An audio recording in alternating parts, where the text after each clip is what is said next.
Indiana Jones and the Great Circle unexpectedly scared the Sankara stones out of me.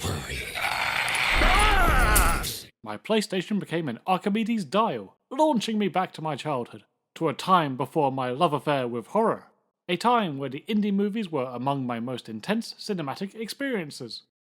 How was an innocent little boy supposed to expect beheadings, meltings, monkey brains, and human sacrifices when simply sitting down to watch Han Solo in a hat? Anyway, no time for love, Dr. Jones. Let's rank the top 10 scariest scenes from the Indiana Jones films. Number 10, Doomtown. Now hold on, before you all rush to exit the video already, just hear me out. This scene may be peppered with silliness, and its resolution is so infamous that the term jumping the shark has effectively been replaced with nuking the fridge. But behind all that, the basic scenario is one of pure dread. Early into Kingdom of the Crystal Skull, Indy finds himself stranded in one of the best Call of Duty maps. An uncanny valley surrealness from the fake surroundings has already settled in before our hero is struck with the realization that he's trapped here, with a test nuke imminently ready to strike. That panic is real. It's horrifying, the fear in Ford's eyes selling the concept 100%. The sound design elevates it further, a clashing of tone from the sickly sweet 50s television and a warning siren. Just an absolute hellscape of a situation. But yes, the occasional goofy gag and the flying fridge does prevent it from being any higher on this list. The horror elements were lacking overall in the two Legacy sequels, and that's a big reason why they're less effective for me personally. So, don't worry indie purists, the remainder of this ranking is the original trilogy all the way down. Number 9, Pop-Up Fuggy. This is a nice simple one. After a prolonged stretch of quiet, eerie tension while Indy investigates Temple of Doom's jacket potato MacGuffins, this guy makes a surprise appearance.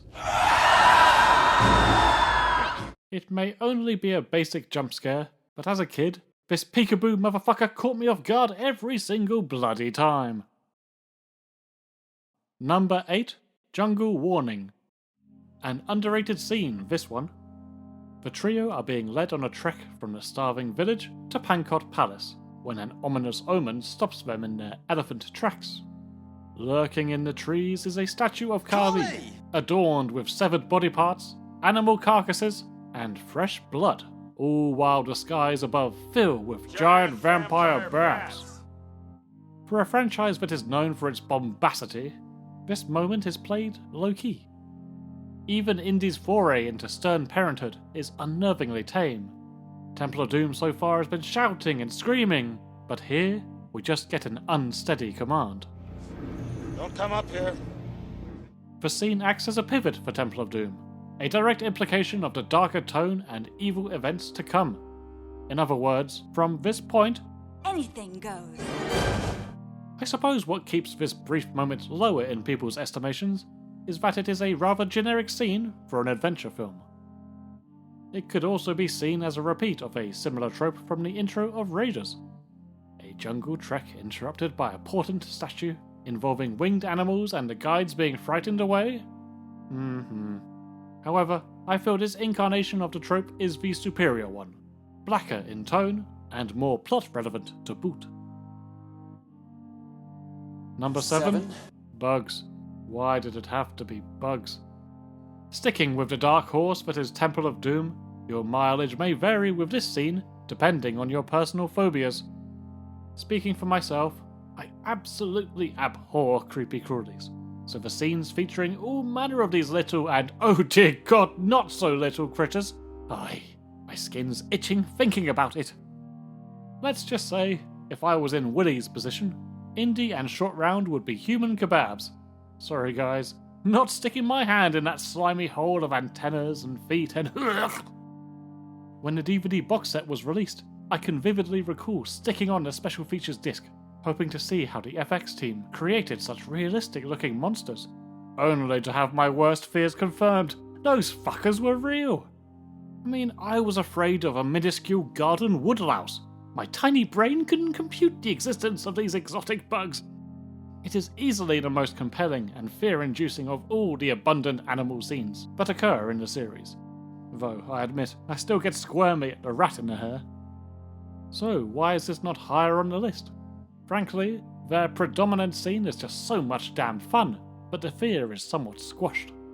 The whole spike trap sequence is insanely enjoyable, an easy highlight of the film, featuring Harrison Ford's greatest facial expression and the best use of a butt in cinematic history. Number 6. The Penitent Man. Penitent. Let's briefly set Temple of Doom aside to showcase Last Crusade for the first time in this ranking. At the movie's climax, Indy must undertake 3 challenges of such lethal cunning. There's a leap of faith to complete his arc from skeptic to believer. There's also a floor-based trivia game. Hey Indy, what's the name of Silent Bob's best friend? Jay. Snickety, snoring. But it is the first of these challenges that is the scariest. As demonstrated by this poor sod, you are expected to survive a spooky tunnel full of thick webs that shift in a ghostly breeze, as well as the 2 massive blades that spring out of the walls and floors to give you a clean shave. It's always tough performing in front of an audience, so you've really got to feel for this guy. The suspense is gripping as he trepidatiously heads down the path, passing all the decapitated corpses that line the way, knowing full well he's about to join that pile. And yeah, those webs used to freak me out. I used the word spooky a minute ago, and it may be fair to say the entire scene is more spooky than outright scary. Yet it's a cool little scene and creates good stakes for Indy's following attempt. The Last Crusade is the funniest and least horrific of the original trilogy, so it's fitting that the superb tension is alleviated by Donovan's dry remark. Helmet, another volunteer. Number 5. The Black Sleep. Just when you thought you were out of the Temple of Doom, Haunted Blowfish pulls you back in. At the end of the film's second act, the all is lost part of the story structure, we are presented with 2 new forms of horror. Indy is viciously tortured by Molaram and his cult crew, his own signature weapon used against him. It really is grim and played deftly straight. There's no outlandish devices or witticisms like in Goldfinger, for example. Simply some cruel, harsh torment. Even Short Round's getting a taste. Jeez. Indy is forced to glug the world's least appetizing drink from the world's most disgusting cup. That's vile in itself, but the liquid spurs his transformation into a possessed henchman. That writhing, those yelps of agony. It's a certain kind of terror, hearing your childhood hero enduring such pain, utterly helpless. But then, there's a shift. Indy emerges from the shadows with an unsettling giddiness and that strange laugh. Really weird. It's pushing that all is lost notion to the extreme, perfectly readying up the non-stop action of Act 3, and successfully creeping me out all the same. Number 4. The Well of Souls. Raiders of the Lost Ark receives its first entry on the list, and it's a fun, unexpected moment of horror. Indy and Marion are entombed, not good, with thousands of snakes, not good, yet Indy ignores archaeological preservation in favour of survival, saving them both as his heroic fanfare plays out. All's well of souls that ends well of souls. Not! Marion shoelessly stumbles into a skeleton. That's not too much bother. Spielberg already deployed a similar trick earlier in the very same film. Ooh, but that pesky director knows how to escalate matters, because there's another skeleton, and another, and then a whole heap of the bony boys. This is a grisly, instantly squeamish concept, but is morphed into a nightmare by the raspy breaths and moans that suffocate the soundscape.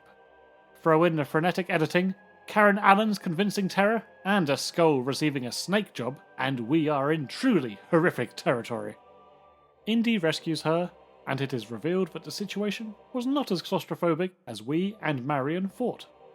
God damn if that isn't a scarily relatable metaphor for all of my problems. Number 3. Choosing poorly. Snapping back to the Last Crusade's finale, Despicable Donovan must select which vessel is the Holy Grail. Which one is it? Over here, Donny, it's definitely this one.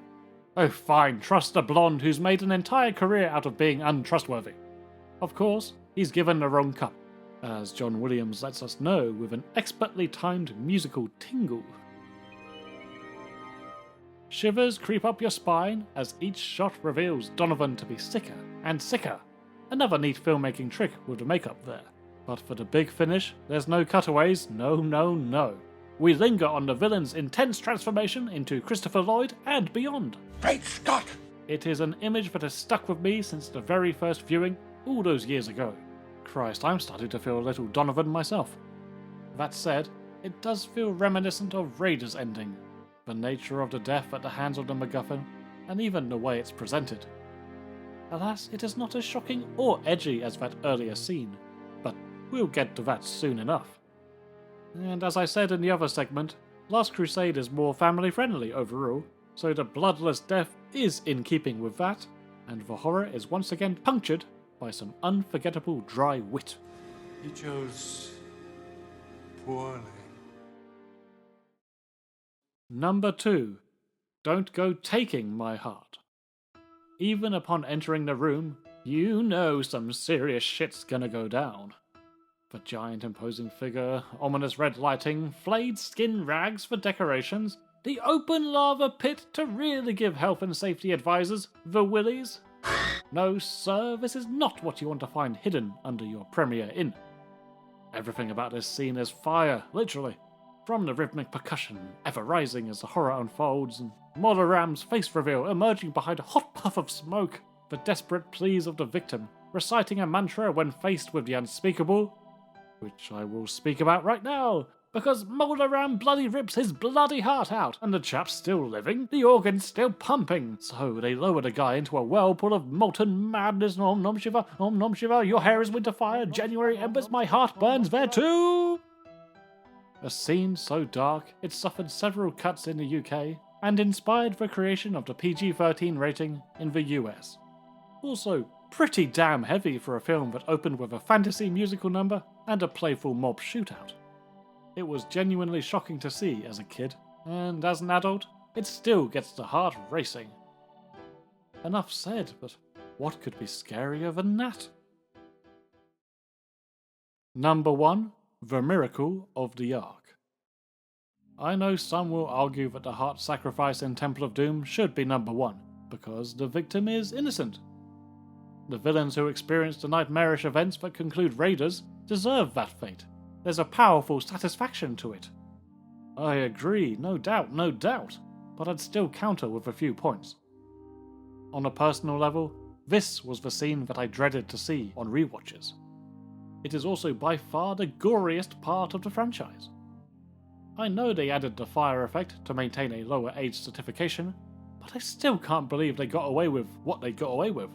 Not to mention the balls to end your pulpy adventure throwback this way. It was a different time, I suppose.